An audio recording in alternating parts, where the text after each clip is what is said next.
Welcome back after break. नाजरीन, break से कबल हम बात कर रहे थे चीन के हवाले से कि चीन ने किस तरीके से यूनाइटेड नेशंस के अदाद व शुमार के मुताबिक 49% जो है वो ट्रेड में अमेरिका से आगे रहा है। हमारे साथ प्रोग्राम में मौजूद है प्रोफेसर डॉक्टर एजाज अकरम साहब, जो कि इंटरनेशनल एनालिस्ट भी हैं और उनकी एसोसिएशन भी है एक इंटरनेशनल चाइनीज़ यूनिवर्सिटी से। वो हमें इस प्रोग्राम में बता रहे थे कि किस तरीके से ये एक परसेप्शन था जिसके हवाले से लोग अनअवेयर रहे, लेकिन 90 की दहाइयों से जो चीन है उसने तरक्की करना शुरू कर दी और वो हमारे सामने एक ग्लोबल लीडर की जो है नज़र में सामने अब आता है। साथ ही साथ उन्होंने कुछ और फैक्ट्स के ऊपर भी बात की। उन्होंने हमें ये भी बताया कि इस वक्त क्या सूरत हाल है पाकिस्तान और चीन के ताल्लुकात की। डॉक्टर एजाज, आप बात कर रहे थे कि कुछ मामलों पर जो है चीन को तहफ़्फ़ुज़ात हैं और उस पर जो है हमारी गवर्नमेंट और इस्टेब्लिशमेंट ने काम करना है। कुछ जो ख़राबियाँ हैं वो हर दौर हुकूमत में रही हैं। क्या आप उन पर कुछ बात या कमेंट मजीद करना पसंद करेंगे?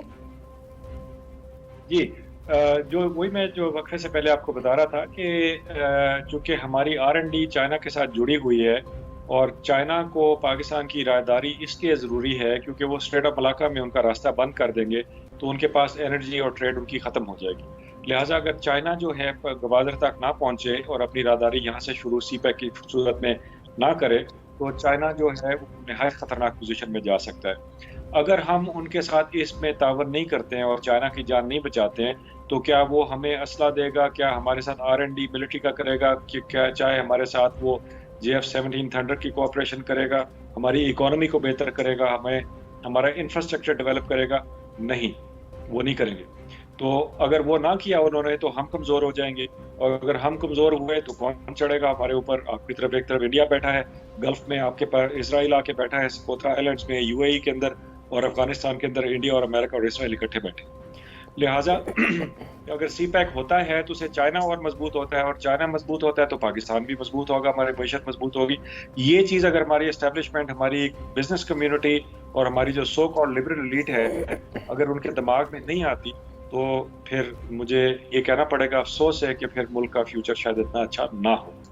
ठीक है, अगर आप CPEC के हवाले से या प्रोजेक्ट के हवाले से बात करते हैं, पाकिस्तान और चीन के मामलात पर मज़ीद हम गुफ्तगू करते हैं तो कुछ गवर्नमेंट की तरफ से पॉलिसीज़ दी गई हैं जिसमें ड्यूटी जो है ज़ीरो रखी गई है उस पर, जिसमें मशीन्स हैं और बहुत सारी चीज़ें हैं। क्या इस किस्म की इनिशिएटिव्स के गवर्नमेंट जो इस वक्त जिन पर काम कर रही है इससे क्या मज़ीद तेज़ी आएगी CPEC प्रोजेक्ट में? जी, इसके अंदर जो है यकीनन तेज़ी मतवक्को है, लेकिन मैं इसके साथ साथ ये भी कहूँगा कि जैसे हम अंग्रेज़ी में कहते हैं टू लिटिल टू लेट, कि ये हो जो कुछ रहा है ये असल में 2010 से लेके 2015 में हो चुका होना चाहिए था, लेकिन चूंकि नहीं हुआ और अभी भी अगर हम देर आए दुरुस्त आए तो उसमें कोई मुज़ायका नहीं है कि अब ये सारी जो मेजर्स हैं, जो इकोनॉमिक मेजर्स हैं ये जा रहे हैं, ये हम ले लें। लेकिन इनके अंदर जो है जैसे कि हमने अब CPEC का अलग सेल बनाया है और उसमें ये ज़हन में रखने की ज़रूरत है कि CPEC सिर्फ एक इकोनॉमिक राहदारी नहीं है, ये एक स्ट्रेटेजिक इनिशिएटिव है जिस पे पूरी अगली सुपर पावर की पूरी जो बका है इस पे डिपेंड करती है। तो पाकिस्तानियों के पास ये बहुत सुनहरी अनमोल मौका है कि चाइना को जो पहली दफ़ा एक बड़ी सुपर पावर की डिपेंडेंस एक छोटे मुल्क पे हो रही है, पाकिस्तानी पहले तारीख में कभी नहीं ऐसे हुआ, तो इसका हमें मौका उठाने के फ़ायदा उठाने की ज़रूरत है और हमें चाइना के साथ इस पे कोऑपरेट करना चाहिए।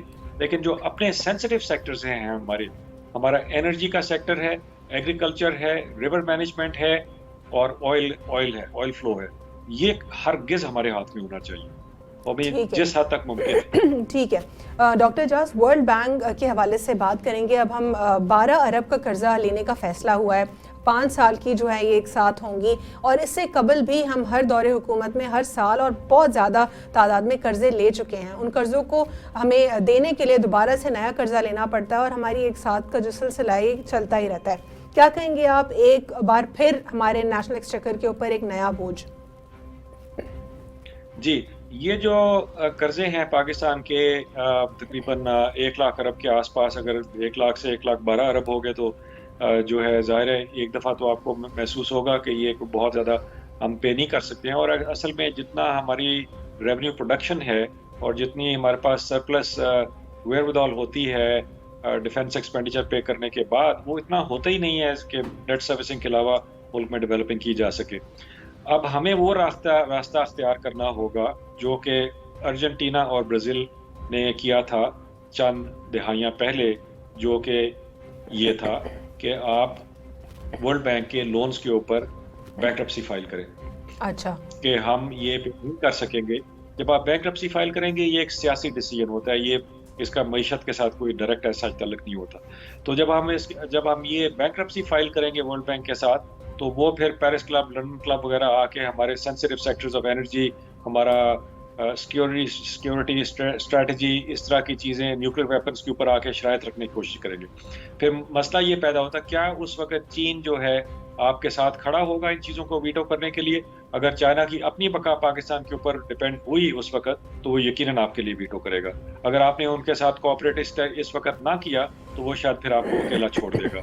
تو یہ ہم قرضے پے کر بھی نہیں سکتے ہیں اور یہ قرضے پے کرنے چاہیے بھی نہیں، بیکاز یہ جو قرضے ہیں یہ انہی کی اسپانسر کی ہوئی کرپٹ ایلیٹ جو ہے وہ لیتی ہے، جس کا عام انسان کے ساتھ کچھ تعلق نہیں ہوتا. صرف تاثر یہ دیا جاتا ہے نمبرز کے تھرو، اسٹیٹ بینک کے نمبرز کے تھرو کہ the economy is doing well، لیکن عام آدمی جو سڑک کے اوپر وہ دھکے ہی کھا رہا ہوتا ہے. تو اس کو سیاسی طور پہ ٹھیک کرنا ہوگا ہمیں. ٹھیک ہے ڈاکٹر اعجاز، آپ نے بات کی کافی جو ہے کچھ کمپلیکیٹڈ سبجیکٹ، اگر میں اس کو کہوں تو غلط نہ ہوگا، کیونکہ اکانومی کے سبجیکٹ کو سمجھنا جو ہے ذرا جو ہے مشکل دکھائی دے رہا ہے. جی ڈاکٹر اعجاز، بہت بہت شکریہ، آپ نے ہم سے ایک دوسرے سبجیکٹ کے حوالے سے بات کی، بینکرپسی فائل کرنے کی، جو کہ ورلڈ بینک کے حوالے سے ہے. ارجنٹینا اور برازیل نے خود کو کیسے ورلڈ بینک کے ان معاملات سے باہر نکالا، اس پر ہم آپ سے اگلے پروگرام میں بات کریں گے. بہت بہت شکریہ آج اپنے ہمیں جوائن کیا. آج کے لیے اتنا ہی، تھینک یو سو مچ. اب بڑھیں گے اگلی خبر کی جانب. ورلڈ بینک سے 12 ارب کا قرضہ لینے کا فیصلہ. پاکستان نے ورلڈ بینک گروپ سے 12 ارب ڈالر کا قرضہ حاصل کرنے کا فیصلہ کر لیا. یہ قرضہ 5 سال کے عرصے میں لیا جائے گا، جس کی منظوری مئی تک ملنے کی امید ہے. ورلڈ بینک اگلے ماہ پاکستان کے ساتھ مذاکرات کرے گا، جس کے بعد مئی تک پاکستان کے لیے قرضوں کے 5 سالہ شیڈول کی منظوری دی جائے گی. اب بات کریں گے پیٹرولیم مصنوعات کے حوالے سے. پیٹرولیم مصنوعات ایک بار پھر مہنگی. پیٹرولیم ڈویژن نے پیٹرولیم اور ڈیزل پر آئل مارکیٹنگ کمپنیز اور ڈیزل مارجن بڑھانے کی سمری تیار کر لی. سمری میں oil marketing companies D M C margin میں فی لیٹر 45 پیسے اور ڈیلر مارجن میں 58 پیسے اضافے کی تجویز دی گئی ہے. اگر حکومت نے یہ سمری منظور کر لی تو ایک بار پھر پیٹرولیم مصنوعات کی قیمتوں میں اضافہ ہو جائے گا. ناظرین، آج کے پروگرام میں ہم نے بات کی پیٹرولیم مصنوعات کے حوالے سے، ہم نے کچھ پاکستان کی اکانومی کے اوپر بھی بات کی. ورلڈ بینک بھی ہمارا آج کا سبجیکٹ رہا، لیکن سب سے زیادہ جو آج ہم نے گفتگو کی وہ ہم نے پاکستان اور چین کے تعلقات کے اوپر کی. نہ صرف پاکستان اور چین کے تعلقات کے اوپر، بلکہ ہم نے جو پروگرام میں آج یہ بھی بات کی کہ کس طریقے سے دنیا جو ہے 2 سپر پاورز کے درمیان بٹی ہوئی ہے، جو کہ امریکہ اور چین ہے.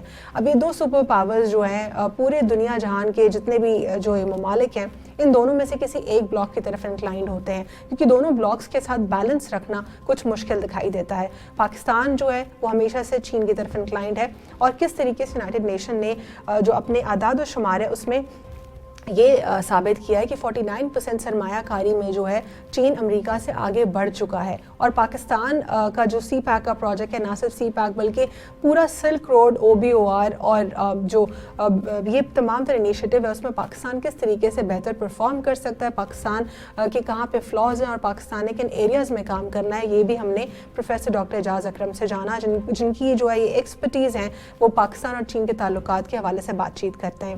آج کے لیے ناظرین اتنا ہی، لیکن پروگرام کا اختتام کرنے سے پہلے میں آپ سب سے کہنا چاہوں گی کہ اگر آپ نے فیض ٹی وی کو سبسکرائب نہیں کیا یوٹیوب کے اوپر، تو سب سے پہلے آپ یوٹیوب کے اوپر اس کو سبسکرائب کر لیجئے اور بیل آئیکن کو بھی جو ہے ضرور پریس کیجیے گا. ساتھ ہی ساتھ اپنے تمام جو سوشل میڈیا اکاؤنٹس کے اوپر بھی آپ نے فیض ٹی وی کو فالو کرنا ہے. آج کے لیے اتنا ہی. اللہ حافظ. God bless you all.